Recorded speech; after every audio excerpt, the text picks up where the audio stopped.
Sales of course அனிமக்கு என் friends எல்லாரும் கொண்டு நம்ம வீடியோ யூடியூப்ல நீங்க ஃபர்ஸ்ட் டைம் பாக்குறீங்க மறக்காம சேனலுக்கு சப்ஸ்கிரைப் பட்டன் கிளிக் பண்ணிக்கோங்க அதே மாதிரி சேர்த்து பெல் ஐகானை கிளிக் பண்ணுங்க வீடியோஸ் நோட்டிபிகேஷன்ஸ் சோ ஆஸ் சொன்ன மாதிரி நம்ம சேனல்ல பாத்தீங்கன்னா நெக்ஸ்ட் ஒரு 1 வீக்கு ஃபுல்லா இந்தியா சவுத் ஆப்பிரிக்கா அதுக்கப்புறம் ஐபிஎல் ஆக்ஷன் 2026 ஸ்பெஷல் வீடியோஸ் தான் வரப்போகுது ஆல்ரெடி ஐபிஎல் ஆக்ஷன் 2026 வந்து இன்னும் 1 வீக்ல வரப்போகுது டிசம்பர் 16 அபுதாபில 2:30 இந்தியன் டைம்ல ஸ்டார்ட் பண்ண போறாங்க லிஸ்ட் நேற்று விட்டுருக்காங்க 350 பிளேஸ் ரெஜிஸ்டர் பண்ணிருக்காங்க அதுல ஒரு 8 பிளேஸ் எக்ஸ்ட்ரா ஆட் பண்ணிருக்காங்க ஸோ ஓவரால் 77 ஸ்லாட்ஸ் பெண்டிங் இருக்கு ஸோ அதனால ஆக்ஷனுக்கு வளவரம் ஆரம்பிச்சிச்சு ஸோ நம்ம சேனல்ல ஆஸ் யூஷுவல் நம்ம சொன்ன மாதிரி ஆக்ஷன் வீடியோ ஒவ்வொரு நாள் டு ஒரு நாள் வரும் ஒவ்வொரு நாள் நம்ம ரெண்டு டீமா கவர் பண்ணுவோம் ஸோ மொத்தம் 5 வீடியோல 10 டீம் கவர் பண்ணி முடிப்போம் so as said earlier last ஒரு 1 வீக் 10 டேஸ் என்னால் வீடியோ போட முடியல பட் அதுக்கப்புறம் இப்போதுல இருந்து கான்ஸ்டன்டாக டெய்லி அதாவது நெக்ஸ்ட் 1 வீக் டெய்லி ஐபிஎல் சமாச்சாரம் அதாவது ஐபிஎல் அண்ட் இன்டர்நேஷனல் கிரிக்கெட் ரெண்டுமே சேர்ந்து வீடியோ நம்ம சேனல்ல வந்து இருக்கும் நீங்க மறக்காம சேனல்ல வீடியோஸ் பாருங்க ஃபுல்லா பாருங்க ஸோ சொன்ன மாதிரி ஐபிஎல் பாத்தீங்கன்னா ரெண்டு வீடியோ நான் அப்லோட் பண்ணிருக்கேன் ஃபர்ஸ்ட் வீடியோ பாத்தீங்கன்னா மும்பை இந்தியன்ஸ் எல்எஸ்ஜி அவங்களோட ஐபிஎல் ஆக்ஷன் 2026 ஸ்ட்ராட்டஜிஸ் அண்ட் ஃபிளான்ஸ் எப்படி இருக்கும்ன்றது வீடியோ போட்டிருக்கேன் செகண்ட் வீடியோல சன்ரைஸ் ஹைதராபாத் பஞ்சாப் கிங்ஸ் அவங்களோட வீடியோ போட்டிருக்கேன் ஸோ 2 வீடியோ லிங்க்கும் டிஸ்கிரிப்ஷன்ல மறக்காம இந்த வீடியோ பார்த்துட்டு பாருங்க இல்லை வீடியோ பார்த்துட்டு வாங்க ஸோ அது ஓகே இன்னைக்கு என்ன வீடியோ பேஸ் பண்ணணும் உங்களுக்கே தெரியும் இந்தியா சவுத் ஆப்பிரிக்கா கண்டென்ட் தான் எஸ் India South Africa T20 series ஒரு சைட் போயிட்டு இருக்கு உங்களுக்கே தெரியும் ஒரு சைடு ஐபிஎல் ஆக்ஷனா ஒரு சைடு T20 ஒரே T20 ப்ரிவியூ தான் ஸோ அதனால India Australia first T20 preview already போட்டிருந்தேன் அதுல இந்தியா ஜெயிக்கும் காம்ப்ரிஹென்சிவா சொல்லியிருந்தேன் ஆனா இந்த அளவுக்கு இந்தியா ஜெயிப்பாங்கன்னு அதிலே பார்க்கவே இல்லை ஏன்னா 5 மேட்ச் T20 சீரிஸ் T20 ஒரு பேர் வரப்போகுது ஸோ பில்டப்காக 5 T20 ஆடுறாங்க நான் இந்தியன் டீம் பொட்டலாம் பண்ணாங்க சவுத் ஆப்பிரிக்கா கட்டக்கல நான் கூட ஒரு சொல்லுது க்ளோஸ் கண்டெஸ்டட் மேட்சா இருக்கும்னு நினைச்சேன் பட் ஒரு ஒன் சைட் அஃபேரா பண்ணிட்டாங்க Indian team bowlers and batsman செம்ம பர்ஃபார்மன்ஸ் வாங்க ஒரு சின்ன ரிவ்யூ பார்த்துட்டு வீடியோக்குள்ள போகலாம் ஃபர்ஸ்ட் T20 என்ன ஆச்சுன்னு பாத்தீங்கன்னா டாஸ் ஜெயிச்சு சவுத் ஆப்பிரிக்கா பவுலிங் எடுத்தாங்க கட்டக்ல இந்தியன் டீம் ஜெயிச்சதே கிடையாது சவுத் ஆப்பிரிக்கா ஆடின 2 தடவை தோல்வி ஸோ அந்த டிஸ்அட்வான்டேஜும் வந்தாங்க பால் கொஞ்சம் ஸ்கிட் ஆச்சு அந்த அளவுக்கு பேட்ஸ்மேன் ஸ்கோர்ல முதல் 7 to 8 ஓவர்ஸ் ஸ்லோவா தான் இருந்தது சவுத் ஆப்பிரிக்கன் பேசர் சூப்பரா போட்டாங்க யாருக்குமே அந்த ஃப்ரீடமே தெரியல லுங்கி இங்கிடி சூப்பரா போட்டு 3 விக்கெட்ஸ் எடுத்தாரு லுத்தோ சிப்பாம்லா இவர் ஸ்குவாட்ல எப்போ வந்தானே எனக்கு தெரியல எனக்கு பேரு நேற்று தான் பார்த்தேன் அதுக்கப்புறம் இவர் ஒரு 2 விக்கெட்ஸ் நாட்கியா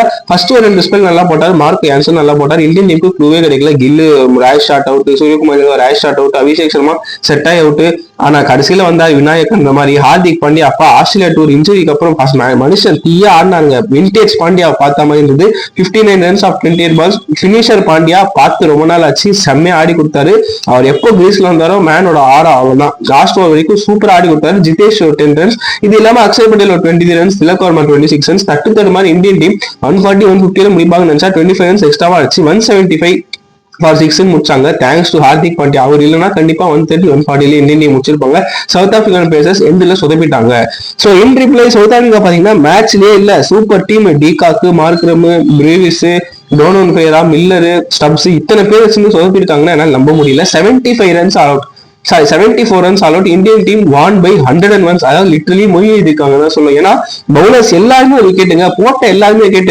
அஷ்தீப் சிங் இனிஷியலா 2 விக்கெட் எடுத்தார் பவர் பிளேல வருண் சக்கரவர்த்தி வந்து 1 விக்கெட் பும்ரா 2 விக்கெட் வருண் சக்கரவர்த்தி 2 விக்கெட் அக்ஷர் பட்டேல் மேட்ச் முடிச்சு கொடுத்தாரு அவர் ஒரு 2 விக்கெட் இது இல்லாம Dube Hardik Pandya 1 wicket South African பேட்ஸ்மேன்ஸ்க்கு க்ளூவே இல்ல ரொம்ப ஒரு என்ன சொல்றது பேஃபிலான பெர்ஃபார்மன்ஸ் சவுத் ஆப்பிரிக்கா பேட்ஸ்மேன் நான் க்ளோஸ்லி கான்டெஸ்டட் மேட்சா இருக்கும்னு எதிர்பார்த்தேன் பட் இந்தியன் டீம் நசுக்கிட்டு போயிட்டாங்க சிம்பிளா சொல்ல போனா ஒரு அவுட் ஆஃப் கான்டெஸ்டா இந்த மேட்ச் பார்க்கவே ரொம்ப சப்பையா போயிடுச்சு நல்ல பேட்டிங் ரேட் வச்சு சவுத் ஆப்பிரிக்கா அநியாயமா சோக் பண்ணிட்டு போயிட்டாங்க ஸோ அதனால இந்தியன் டீம் காம்ப்ரிஹென்சிவா ஃபர்ஸ்ட் T20 101 ஜெயிச்சாங்க எல்லா பவுலர்ஸுமே கேட்டு நம்ம ஸ்கை கேப்டன்சி நல்லா இருந்தது எல்லா பவுலர்ஸும் ரொட்டேட் பண்ணாரு அண்ட் பவுலர்ஸும் கான்ட்ரிபியூஷன் கொடுத்து சூப்பர் ஆடி கொடுத்தாங்க ஸோ அதனால ஃபர்ஸ்ட் T20 இந்தியன் டீம் காம்ப்ரிஹென்சிவா ஜெயிச்சிட்டாங்க ஒரு பொட்டலமான பர்ஃபார்மன்ஸ் இப்போ நம்ம செகண்ட் T20 ப்ரிவியூக்குள்ள போறோம் ஸோ ஷெட்யூல் பார்த்துலாம் ஃபர்ஸ்ட் T20 கட்டக்கில் நடந்தது எல்லாமே 7 o'clock மேட்சஸ் தான் இந்தியன் டைம் இருக்கும் செகண்ட் T20 எங்க நடந்ததுன்னு பாத்தீங்கன்னா முல்லன்பூர் ஃபர்ஸ்ட் டைம் இந்த கிரவுண்ட் ஒரு இன்டர்நேஷனல் ஸ்டேடியம் ஹோஸ்ட் பண்ணது T20 இன்டர்நேஷனல் இது வரைக்கும் ஐபிஎல் மேட்சஸ் தான் ஒரு 7 to 8 வந்திருக்கு ஸோ இந்த ஸ்டேடியம் ஃபர்ஸ்ட் மேட்ச் நடத்துறாங்க அதே நெக்ஸ்ட் பாத்தீங்கன்னா அப்படியே ஸ்டேட்டா தர்மசாலா போறோம் December 14th December 17th Lucknow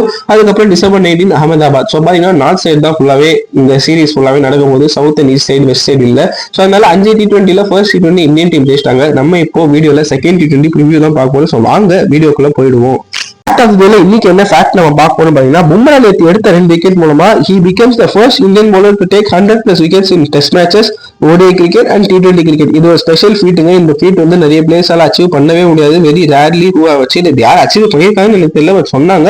இந்தியாவில் பாத்தீங்கன்னா பும்ரா தான் first player to achieve this. ஏன்னா 100 இன்டர்நேஷனல் விக்கெட்ஸ் எடுத்திருக்காரு T20ல.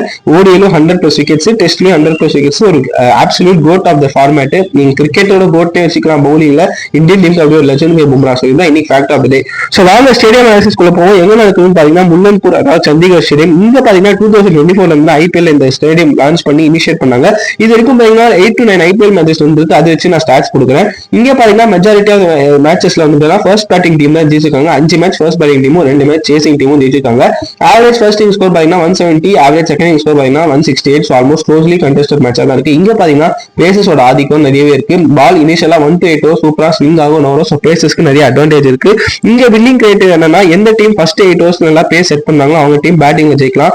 டாஸ் ஜெயிச்சு நீங்க ஃபர்ஸ்ட் பேட்டிங் எடுத்தா 185 மேல அடிச்சு ஆகணும். ஏன்னா பின்னாடி டியூ வரலாம், வராமையும் போகலாம். ஸோ அதனால இந்த 2 டீம் யார் ஃபில் பண்றாங்களோ கண்டிப்பா முல்லன்பூர்ல ஜெயிக்க வாய்ப்புகள் இருக்கு. ஸோ வாங்க இந்தியன் டீம் கிட்டே ஸ்டார்ட் பண்ணுவோம்.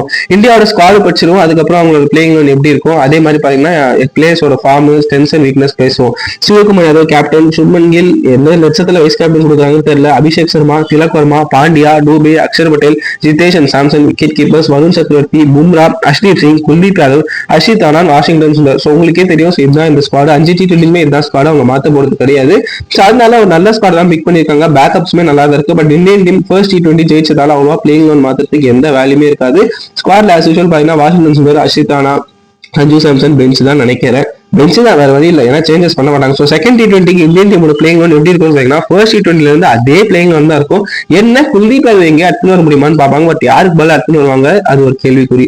So Shubman Gill opening with Abhishek Sharma, number 3 Suryakumar Yadav, number 4 Tilak Varma, number 5 பாத்தீங்கன்னா சிவம் டூபே இல்ல அக்ஷர் பட்டேல், அது மாத்தி மாத்தி வருவாங்க. நம்பர் 6 ஹார்திக் பாண்டியா, நம்பர் 7 ஜிதேஷ் சர்மா, 8 நான் அக்ஷர் போட்டிருக்கேன். அந்த பேட்டிங் ஆர்டர் 5 to 8 எப்படி வேணா மாறும். 9 பாத்தீங்கன்னா அஷ்தீப் சிங், 10 வருண் சக்கரவர்த்தி, 11 பும்ரா. அஷித் ஆனா ஆடுவாரு, ஓடி சீரிஸ் நல்லா பண்ணிட்டாரு, அஷித் ஆனா பேர் போட்டேன். ஆனா Gambhir out of the masters போக்க அஷ்தீப் ஆட வச்சாரு. அந்த it pave the way for India's victory. ஏன்னா பவர் பிளேல அஷ்தீப்போட கான்ட்ரிபியூஷன் தான் இந்தியாவுக்கு ஹெல்ப் பண்ணுச்சு. So great move by Gambhir. அவரோட செல்லப்பிள்ளை ஆடக்கமா அஷ்தீப் ஆட வச்சாரு. அது ஒரு டீமுக்கு நல்லது. ஸோ வாங்க பேட்டிங்ல இருந்து போவோம். அபிஷேக் சர்மா தடுமாறினா என்ன ஆகும்ன்றது நீங்க லைவா நேத்து பாத்தீங்க. இந்தியா ஆஸ்திரேலியா செகண்ட் T20 நீங்க பாத்திருப்பீங்க. So all relies on Abhishek Sharma. அவரோட இன்னிங்ஸ் தான் எனக்கு தெரிஞ்சு முல்லன்பூர்ல எப்படின்னு தெரியும். லோக்கல் பாய் பஞ்சாப்ல இருக்கு. So Shubman Gill and Abhishek Sharma Punjabi boys, அவங்களுக்கு அந்த பிச்சை பத்தி ஓரளவு தெரியும். சுப்மன் கில் சுத்தமா ஃபார்ம்ல இல்ல. கடைசி 15 இன்னிங்ஸ்ல ஒரே ஒரு 50 தான். அது கூட ஆவரேஜும் ஸ்ட்ரைக் ரேட்டும் ரொம்ப மோசமா இருக்கு. வைஸ் கேப்டன்சி கொடுத்து நீங்க எவ்வளவு நாள் ஒரு பேட் பண்ண போறீங்கன்னு எனக்கு தெரியல. சுப்மன் கில்க்கு இது ஒரு டூ ஆர் டே சீரிஸ் இல்லைன்னா சத்தியமா 15ல ஒரு இடம் கிடையாது. ஸோ அதனால நல்லா பெர்ஃபார்ம் பண்ணும் சண்டிகர்ல. அபிஷேக் சர்மா சிம்பிள், பட்டா பாக்கியம் பராட்டி லக்கியம். முடிஞ்சா உங்களுக்கு வந்து ஒரு 15 பால் 30 40 50 அடிப்பாரு. இல்லையா சீக்கிரம் அவுட் ஆயிட்டு போயிடுவார். நேத்து ஏன்னா நல்லா செட் ஆனாரு. ஸோ மேபி பொறுமையா அபிஷேக் சர்மா லான்ச் பண்ணா இருக்கும். பட் கில் அடிச்சு ஆகணும், இல்லைன்னா மாட்டிப்பாரு. நெக்ஸ்ட் பாத்தீங்கன்னா மில்லார்டர் பக்கம் போவோம். நம்ம எல்லாம் கில்ல ஸ்கேம்ன்றவன சூரியகுமார் அல்டிமேட்டா ஸ்கேம் பண்ணிட்டு இருக்காரு. எப்போ இந்தியன் டீமுக்கு T20 கேப்டன் ஆனாலும் அன்னில இருந்து அவர் ஃபார்ம் செம்ம பேட்டிங்ல டிப் ஆயிருக்கு. சுத்தமா பர்ஃபார்மன்ஸே இல்ல. கிட்டத்தட்ட 20 இன்னிங்ஸ்ல பாத்தீங்கன்னா 2 50 தான் வச்சிருக்காரு. அது அவரோட ஸ்டாண்டர்ட்ஸ்க்கு ரொம்ப poor. So Surya as a கேப்டனா சூப்பரா டீமை வழி நடத்தினாலும் பேட்டிங்ல ரொம்ப மோசமான நிலைமையில இருக்காரு. ஸோ அவர் ஃபார்முக்கு வந்தே ஆகணும். ஏன்னா அவர் நம்பி தான் T20 வேர்ல்ட் கப் கேப்டன்சி பேட்டிங்கே இருக்கு. So Suryakumar has to comment போம். திலக் வர்மா கிட்ட நான் என்ன ஒரு ஃபால்ட் பாக்குறேன்னா அவர் செட்டில் ஆக ரொம்ப டைம் எடுக்காரு. நடுவில் ஸ்லோ டவுன் ஆயிராரு. ஸோ கொஞ்சம் அந்த அக்ரெசிவ் இன்டென்ட் மெயின்டைன் பண்ணுவோம். செம்ம பிளேயர், செம்ம பிளாம்பான் பேர், அதெல்லாம் பிரச்சனை கிடையாது. பட் கொஞ்சம் அவர் மெயின்டைன் பண்ணி ஆனா பாக்க இருக்கும். பட் சூர்யா திலக் அவுட் ஆனா இந்தியன் டீம் கண்டிப்பா மாட்டிப்பாங்க. ஏன்னா திலக் கொஞ்சம் ஆடவே ஆங்கர் பண்ணி ஆடினாங்க. நெக்ஸ்ட் பாத்தீங்கன்னா விக்கெட் கீப்பர்ஸ் பாத்தீங்கன்னா சஞ்சு ரொம்ப பாவங்க. சஞ்சு சாம்சன் அவ்வளவு பேட் பண்ணி சென்ச்சுரிலாம் அடிச்சாரு சவுத் ஆப்பிரிக்கா கூட. நீங்க அவரை ஓரம் கட்டிட்டு ஃபார்ம்ல அது இல்ல ஆட வைக்கிறீங்க. இது ரொம்ப அன்ஃபேரா தெரியுது. ஜிதேஷ் சர்மா வந்து கீப்பிங்ல நான் யூசுவல் சொன்ன மாதிரி கொஞ்சம் இம்ப்ரூவ் பண்ணும். And Indian team Sanju number 5 ஆட வைக்கிறது ஜிதேஷ் சர்மா நம்ம ஒரு பினிஷரா பார்க்கலாமே. அவருக்கு அந்த எபிலிட்டிஸ் இருக்குன்றதுனால ஜிதேஷ் ஆட வைக்கிறாங்க. ஜிதேஷ்க்கு இது ஒரு ஏர்லி டேஸ் தான். பட் எக்ஸ்பீரியன்ஸ் இருக்கு. ஆனா அவர் கேபிட்டலைஸ் பண்ணணும். ஏன்னா அந்த அளவுக்கு ஒரு பேட்டிங்ல இன்னும் பர்ஃபார்ம் பண்ணி கொடுக்கல. இந்தியாவுக்கு மேட்ச் ஜெயிச்சு கொடுக்கல T20ஸ்ல. ஆனால் ஜிதேஷ் சர்மா அவரோட சான்ஸை யூஸ் பண்ணிக்கணும். பேட்டிங்ல கீப்பிங் நல்லா பண்ணா சந்தோஷம் தான். நெக்ஸ்ட் பாத்தீங்கன்னா வாஷிங்டன் சுந்தர். அவர் ரோல் என்னன்னே தெரியல. ஏன்னா 5 T20 அவர் எங்க ஆட வைப்பாங்கன்னு தெரியல. சுபம் துபே அக்ஷர் பட்டேல் மேலதான் கை வச்சா வைக்கணும். ஏன்னா ஃபர்ஸ்ட் T20 ஜெயிச்சிட்டாங்க. சொல்ற வாஷிங்டன் உள்ள கொண்டு வரணும். ஏன்னா அவருக்கு இது ஒரு டூ ஆர் டே சீரிஸ். ஏன்னா அவருக்கு பின்னாடி காம்படிஷன் நிதிஷ்குமார் ரெட்டி, ரிங்கு சிங் ரெடியா இருக்காங்க. ஸோ அதனால வாஷிங்டனுக்கு இந்த சீரிஸ் ஒரு டூ ஆர் டே தான். பட் அவருக்கு எங்க பிளேயிங் நல்ல சான்ஸ் கிடைக்குமானே தெரியல. ஏன்னா வின்னிங் காம்பினேஷன் செட் ஆயிடுச்சு. அதனால யாருக்கு நல்லா வருவாருன்னு தெரியல. ஸோ அதனால Washington Sundar will fit into the playing loan, will be in the squad, $1 million question என்ன நடக்குதுன்னு பார்க்கலாம். நெக்ஸ்ட் பாத்தீங்கன்னா ஆல்ரவுண்டர்ஸ் பக்கம் போவோம். சிவம் துபே, ஹார்திக் பாண்டியா, அக்ஷர் பட்டேல். ஹார்திக் பாண்டியா வந்து இந்தியில இருந்து வந்தாரு. அவரை பார்த்தா இந்தியில இருந்து வந்த மாதிரி தெரியுது. கிடையாது. செம்ம பேட்டிங் பர்ஃபார்மன்ஸ், பவுலிங்லயும் 130 கிளிக் பண்ணாரு, ஒரு விக்கெட் வர எடுத்தாரு. So good to see Pandya back in the form. அதே ஃபார்ம் செகண்ட் T20 கண்டினியூ பண்ணும். அக்ஷர் பட்டேல் பேங்க் உங்களுக்கே தெரியும், 4 ஓவர் 2 விக்கெட் எடுத்துருவாரு, ஒரு விக்கெட் எடுத்து 25 to 30 கொடுப்பாரு. பேட்டிங்ல இந்தியன் டீம் ஏதாவது பிரச்சனை இருந்தா நான் போய் மேல ஆடுறேன் முதல்ல போய் டீமை சரி பண்ணி ஆடுவாரு. Akshar Patel Hardik Pandya key X factor. Shivam Dube கொஞ்சம் மேல பேட்டிங் ஆடுறாருன்னா ஒரு பினிஷா பாக்காதீங்க, 5-6 தான் அவரால் ஆட முடியும். ஸோ சிவம் துபே கொஞ்சம் மேல அனுப்பி அவர்கிட்ட என்ன யூட்டிலைஸ் பண்ண முடியுமோ பண்ணும். பவுலிங்ல ஒரு 1-2 ஓவர் ரொம்ப எல்லாம் அடி வாங்கினா, அதாவது பாண்டியா அக்ஷர்லாம் அடி வாங்கினா டூபே கிட்ட போகலாம். பட் டூபேயோட ரோல் என்னன்னு தெரியல, டீம்ல பேட்டிங்ல சான்ஸ் கிடைக்க மாட்டேங்க, பவுலிங்ல புடிச்சப்பா யூஸ் பண்றாங்க. ஸோ அது என்னன்னு கொஞ்சம் இந்தியன் டீம் செகண்ட் T20 பார்க்கணும். நெக்ஸ்ட் பாத்தீங்கன்னா ஃபாஸ்ட் பவுலர்ஸ் பக்கமும் அஷிதானா நான் ரொம்ப எதிர்பார்த்தேன். ஓடிசிஸ்ல அஷிதானா நல்லா பண்ணிட்டாரு, இப்போ அவர் தான் ஆட வைப்பாங்க, காம்பினேஷன் அடி வாங்கணும். பட் சூப்பரா அஷ்தீப் சிங் ஆட வச்சாங்க. நான் அதை இம்ப்ரூவ், ஏன்னா 100 விக்கெட்ஸ் வச்சிருக்கா T20 ஒரு காலத்துல நம்பர் 1 ரேங்க் பவுலர் அந்த அஷ்தீப் சிங். ஸோ அந்த மாதிரி பிளேயர் நீங்க பெஞ்ச் பண்ணது நியாயமே இல்லை. It's good to see Ashdeep back into the fray. அதுவும் முல்லைன்பூர் வேற ஒரு பழக்கப்பட்ட stadium. So will express Ashdeep special show. Bumrah உங்களுக்கே தெரியும், 4 ஓவர் கன் 25 30 மேல அவர் அக்ஷர் பட்டேல் மேல போக மாட்டாரு, ஒரு விக்கெட் எடுத்துவாரு. ஸோ பும்ரா, அஷ்தீப் சிங், ஹார்திக் பாண்டியா பேஸ் அட்டாக் பார்க்க சூப்பரா இருக்கு. அஷ்தீப் அடி வாங்கினா பும்ரா கொஞ்சம் பிரஷர்ல போலாம், இல்ல பும்ரா அடி வாங்கினா அஷ்தீப் பிரஷர்ல போலாமே தவிர இந்த பேஸ் அட்டாக் பார்க்க ஃபியரியா த்ரெட்டிங்கா இருக்கு. Arshdeep and Bumrah tandem 2 or 3 wickets மேல எடுத்தாங்கன்னா இந்தியன் டீம் தோத்ததே கிடையாது. So last but not spin department பார்க்கும்போது குல்தீப் அது டெஸ்ட்லயும் ஓடியிலேயே ஆனாலும் ரெஸ்ட் கொடுத்தாங்கன்னு தெரியல. பட் இந்த காம்பினேஷன் இப்போ வின்னிங் காம்பினேஷன் ஆனதால செகண்ட் T20 குல்தீப் வந்தாலும் யாருக்கு பதில் வருவான்றது ஒரு கேள்விக்குறி இருக்கு. ஏன்னா அக்ஷர் நல்லா போட்டு 3 விக்கெட் எடுத்தார், கை வச்சா டூபே தான். ஸோ குல்தீப் ஆடணுமா வேணாமான்னு வந்து பிச்சை வருதுன்னு தெரியும். பட் வருண் சக்கரவர்த்தி மேன் செம்ம ஃபார்ம்ல இருக்காங்க. ஏன்னா பாத்தீங்கன்னா ஸ்மாட்ல தமிழ்நாடுக்கு சும்மாவான பர்ஃபார்மன்ஸ் தான் போட்டாரு. பட் இங்க வந்து அவரோட பர்ஃபார்மன்ஸ் வேலை ஆயிடுச்சு. பட் வருணுக்கு பவர் பிளே கொடுக்காதீங்க, அவுட் அண்ட் அவுட் பவர் பிளேக்கு அப்புறம் வர பவுலர் பவர் பிளே நல்லா போட மாட்டான்னு சொல்ல, பட் பவர் பிளேக்கு அப்புறம் போட்டா இன்னும் எஃபெக்டிவா தெரியும். ஸோ வருண் சக்கரவர்த்தி ஒரு 2 விக்கெட் எடுத்தா இந்தியா வின் மேட்ச்ல. சாதாரண மக்களை இந்தியன் டீம் பத்தி நம்ம பேசிட்டோம். இந்தியன் டீம்ல எனக்கு தெரிஞ்சு வீக்னஸ் சொல்ல போனா ஒரு 3 இடம் சொல்வேன்.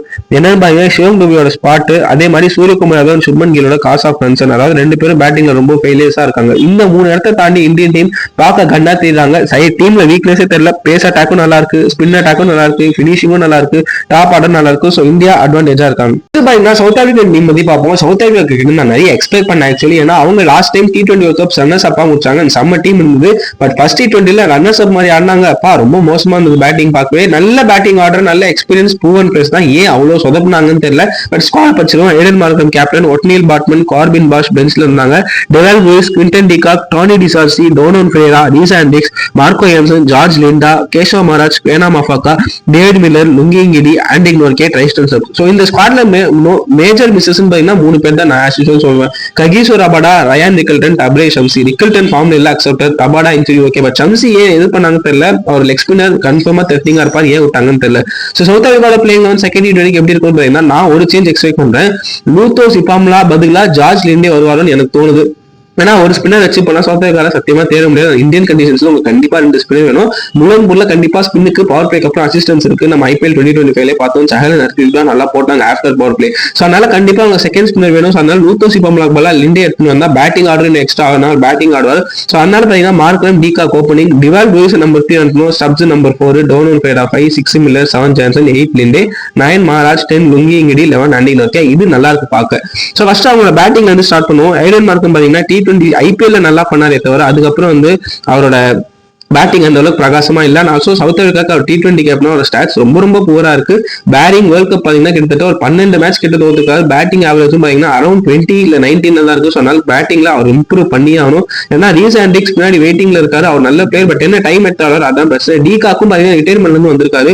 ஸோ இந்த ஓப்பனிங் காம்பினேஷன் பெரிய ப்ராப்ளமாவே இருக்கு. டிகாக்கு ஏடன் மார்க்கம் 2 பேர் மேலேயும் பெரிய எக்ஸ்பெக்டேஷன்ஸ் இருக்கு. பட் 2 பேருமே அஷ்தீப் அண்ட் பும்ரா கிட்ட அவுட் ஆயிருக்காங்க. ஸோ அதனால ஏடன் மார்க்கம் டிகாக் கொடுக்குற ஸ்டார்ட்ல தான் பின்னாடி ஃபவுண்டேஷன் லே பண்ண முடியும். இவங்க 2 பேர் ஃபர்ஸ்ட் T20 மேல அவுட் ஆயிட்டா கண்டிப்பா சவுத் ஆப்பிரிக்கா போட்டலாம் தான். 2 பேரும் ஃபார்ம்லயே இல்ல, 2 பேரும் நிறைய கான்ட்ரிபியூஷன் கொடுக்கணும். நெக்ஸ்ட் மிடில் ஆர்டர் பக்கமும் டோனி டிசார்சி எதுக்கு இப்போ கூட ஸ்குவாட்ல இருக்காங்கன்னு புரியல. நீங்க அதுக்கு பேக்கப்பா ரேன் நிக்கல்டன் கூட எடுத்துருக்கலாம். எனக்கு அந்த ஆஸ்பெக்ட் புரியவே இல்லை. டோனி டிசார்சி எல்லாம் அவுட் அண்ட் டெஸ்ட் அண்ட் ஓடி பிளேயர் தான். T20 அவர் எப்படி கன்சிடர் பண்ணாங்கன்னு தெரியல. ட்ரைஸ்டன் சப்ஸ் வந்து அவர் நம்பர் 3 தான் இருக்கிறாங்க. அவர் நம்ம பிளேயரே கிடையாது. நம்பர் 5 and 6 வரணும். எதுக்கு அவர் நம்பர் 3 MP பேஸ் பண்ணாங்க தெரியல. அவுட் அண்ட் அவுட் ஃபினிஷர், பவுலிங்கோ 2 ஓவர் எடுத்துக்கலாம். ஸ்டப்ஸ் பாய்னா கொஞ்சம் டைம் எடுத்துதாங்க ஆடுவார். ஃபர்ஸ்ட் அக்ரெசிவ் ஆட மாட்டார். பட் நீங்க அந்த ஃபினிஷர் ரோல போட்டீங்கன்னா நல்லா ஆடுவாரு. நீங்க IPL பாத்துருக்கீங்க, பும்ரா, அஷ்தீப்லாம் அந்த ரிவர்ஸ் ஸ்கூப்லாம் ஆடுவார். அந்த கெப்பாசிட்டி இருக்கு. பட் அவர் நம்பர் 3 இறக்காதீங்க. நம்பர் 5 and 6 தான் வில் பி ஐடியல் பொசிஷன். பார்ப்போம் செகண்ட் T20 என்ன பண்ணாரு. அப்ப நம்பர் 3ல யார் இருக்கலாம் கேட்டா டெவால் லூயிஸ் இருக்குங்க. அவரோட பிரைமரி பொசிஷன் நம்பர் 3 and 4 தான். இப்ப சிஎஸ்கேக்கு நம்பர் 5 ஆர் பட் இனிஷியலா வந்தப்போ 3 and 4. So Dewald Lewis number 3ல செம்ம த்ரெட்னிங்கா இருக்கும் சவுத் ஆப்பிரிக்கா இந்தியன் டீமுக்கு. ஏன்னா அவர் ஸ்டாப் பண்ணது ரொம்ப கஷ்டம். So Dewald Lewis at number 3, Miller at number 4, Stubbs and Donovan Ferreira finishers பார்க்க கன்னா இருக்கும். டோனோன் ஃபெரா இந்த வருஷம் T20 ஹையஸ்ட் 6 ரெக்கார்ட் வச்சிருக்காரு. பட் அவர் அந்த பார்ட்டிக்கு வரல. அவர் அடிச்சாருன்னா செம்மையா போகும். ஸோ அவர் கொஞ்சம் ஃபினிஷிங் காப்பாற்றணும். டேவிட் மில்லர் சுத்தமா ஃபார்ம்லேயே இல்ல. அவர் என்ன பண்ண போறான்னு தெரியல. பட் எக்ஸ்பீரியன்ஸ் இருக்கு. பட் இந்தியன் கிரிக்கெட்ல நல்லா ஆடி கொடுக்கணும். அப்பதான் டீம் ஜெயிக்க முடியும். டெவால் லூயிஸ் அதுதான் டீம் எக்ஸ்பேக்டரா பாக்குறேன். ஏன்னா ஸ்டப்ஸும் டெவால் லூயிஸ் நான் எக்ஸ்பேக்டர் பிளேஸா பாக்குறேன். என்ன சொல்றது, டோனோன் ஃபெரா மில்லர் சுத்தமா ஃபார்ம்ல இல்ல. ஸ்பின் போட்டாலே அவுட் ஆறாங்க. ஸோ இந்தியன் கிரிக்கெட்ல இவங்க என்ன பண்ணாங்கன்னு பார்க்கலாம். மில்லர் எக்ஸ்பீரியன்ஸ் வந்து ஒரு மாதிரி சொல்லப்படுறாரு. அதான் பிரச்சனையா இருக்கு. ஆனா இந்த மிடில் ஆர்டர் பார்க்க பயமா இருக்கு கிளிக் ஆயிடுச்சுன்னா. நெக்ஸ்ட் ஆல்ரவுண்டர்ஸ் பக்கம் போவோம். கார்வின் பாஷ் நல்ல பிளேயர் தான். மும்பைக்குமே நல்லா பண்ணாரு. ஓடிசிஸ் நல்லா பண்ண. பட் அவர் இந்த இடத்துல யாருக்குள்ள ஃபிட் ஆகாது அதான் எனக்கு தெரியல. ஏன்னா ஆண்டி மார்க்கே நல்லா வராரு போடுறாரு. ஸோ அதனால கஷ்டமா இருக்கு. மார்க் யான்சன் கண்டிப்பா அவங்களுக்கே தெரியும். அவர் கொஞ்சம் எக்ஸ்பென்சிவா போறாரு 4 overs. பட் ஒரு 2 விக்கெட் எடுத்து கொடுத்துருவாரு. பேட்டிங்லயும் பாத்தீங்கன்னா தேவைப்படும் போது 20-30 சிப்பின் பண்ணுவாரு. ஸோ மார்க் யான்சன் பிரச்சனையே இல்லை. பட் ஜார்ஜ் லிண்டா கண்டிப்பா நான் ஆட வைப்பாங்க. ஏன்னா கேஷவ் மராஜ் ஒரே ஸ்பின்னரோட போக முடியாது. ஏன்னா அட்டாக்கிங் ஸ்பின்னரா இல்ல ஜார்ஜ் லெவல் டிஃபென்சிவ் ஸ்பின்னர் தான். நல்லா போடுவாரு. அண்ட் ஆல்சோ பேட்டிங்குமே நல்லா ஆவரேஜ் வச்சிருக்காரு. நல்ல ரெக்கார்ட்ஸ் இருக்கு T20. ஸோ ஜார்ஜ் லிண்டா கண்டிப்பா லூத்தோஸ் சிபாம்பாக்பால எடுத்துன்னு வருவாங்க. இத்தனைக்கும் ஷம்சி இல்ல. அதான் ஒரே பிரச்சனை south Africa. So George Linde Marco Jansen என்ன கான்ட்ரிபியூட் பண்றாங்கன்னு பார்க்கலாம். நெக்ஸ்ட் பாத்தீங்கன்னா ஃபாஸ்ட் பாலிஸ் பக்கம் போவோம். Kwena Maphaka, Ottniel Baartman, Lungi Ngidi. லுங்கிங்கிடியோட செராக்ஸ் காப்பி தான் ஒட்னில் பாட்மன். 2 பேரும் similar type of bowlers. So அதனால நீங்க லுங்கிங்கிடி ப்ரிஃபர் பண்றது பிரச்சனை தான். ஆல்சோ 3-4 வேற எடுத்தாரு. ஸோ நல்லா தெரியாது லுங்கிங்கிடி. அவர் ஏமாத்தி ஓட்டுருவாங்க. முல்லன்பூர் விஷயம்னா அவர் கண்டிப்பா சூட் ஆகும். ஸோ லுங்கிங்கிடி அங்கேயும் 2 விக்கெட் எடுத்தா ஆச்சரியப்படுறதுக்குல 2-3 விக்கெட். அவர் தான் ஒரே லோன் வாரியரா தெரியுறாரு. ஏன்னா பாட்மன் பெஞ்சு. குவேனா மஃபாக்கா இன்எக்ஸ்பீரியன்ஸ். இந்தியன் பிச்சஸ்லாம் ஒரு அவ்வளோ எக்ஸ்பீரியன்ஸ் கிடையாது. But you slowly learn. அதுக்கு பதிலாக நாண்டே பர்கர் எடுத்துக்கலாம். பட் ஓகே இன்ஜுரி கன்சர்ஸ்னால குவேனா மஃபாக்கா எடுத்திருக்காங்க பர்கருக்கு பதிலா. ஸோ மஃபாக்கா இன்னும் கொஞ்சம் டைம் எடுக்கணும். ஒட்னில் பாட்மன் மேபி யாருக்கு போல வருவான்னு தெரியல. பெஞ்ச் தான். நெக்ஸ்ட் பாத்தீங்கன்னா லூத்தோ சிபாம்லா, அதுக்கப்புறம் ஆண்டி மார்க்கே. சிபாம்ல ஆக்சுவலி யாருக்கு பதிலா வந்தான்னு எனக்கு புரியவே இல்லை. அதனால லாஸ்ட் மினிட்ல ஒரு ஸ்குவாட் ஆட் பண்ணிருக்காங்க போல. அதனால தான் எனக்கு அவ்வளவு ஐடியாவே இல்லை. லூத்தோ சிபாம்லாமே சிமிலர் டு ஆண்டில் பிலிப்போவோ, டுவேன் பீட்டர்ஸ் அந்த மாதிரி சவுத் ஆப்பிரிக்கன் பிளேஸ் உங்களுக்கு தெரியுமான்னு தெரியல. அவங்க 2 பேருக்கு சிமிலரான போலர் தான்.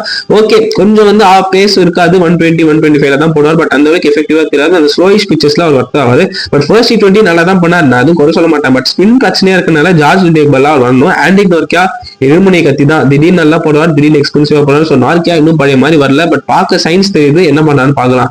Last but not least spin department பார்த்தீங்கன்னா கேஷவ் மராஜ். நான் இப்போ சொல்றேன் சவுத் ஆப்பிரிக்காவுக்கு ஸ்பின் டிபார்ட்மெண்ட் ரொம்ப வீக்கா இருக்கு ஷம்சி இல்லாதனால. ஏன்னா ஜார்ஜ் லிண்டோமே டிஃபென்சிவ் ஸ்பின்னர் தான். கேஷவ் மராஜ் டிஃபென்சிவ் ஸ்பின்னர் தான். உங்களுக்கு ஒரு அட்டாக்கிங் ஸ்பின்னர் வேணும். அப்பதான் சான்சஸ் எடுக்க முடியும். அதனால சவுத் ஆப்பிரிக்கா ஸ்பின் டிபார்ட்மெண்ட் ரொம்ப வீக்கா தெரியுறாங்க. அதே மாதிரி பேஸ் அட்டாக்ல லுங்கிங்கிடி மட்டும் தான் நல்லா போறாரு. ஆண்டி நார்க்கியன், மார்க்கோ யான்சன் அடி வாங்குறாங்க. ஸோ சவுத் ஆப்பிரிக்காவுக்கு ஸ்பின் டிபார்ட்மெண்ட் வீக்கா இருக்கிறதுனால போலிங்கே லைட்டா அடி வாங்குவது பயமா இருக்கு. ஸோ அவ்வளவுதான் மக்களே, சவுத் ஆப்பிரிக்கன் டீம் பத்தி பேசிட்டேன். சவுத் ஆப்பிரிக்கால என்ன பிரச்சனை பாத்தீங்கன்னா ஓப்பனிங் பார்ட்னர்ஷிப் பிரச்சனை தான். Aiden Markram, de Kock. ஏன்னா 2 பேரும் ஃபார்ம்ல இல்ல, அது ஒரு பிரச்சனை.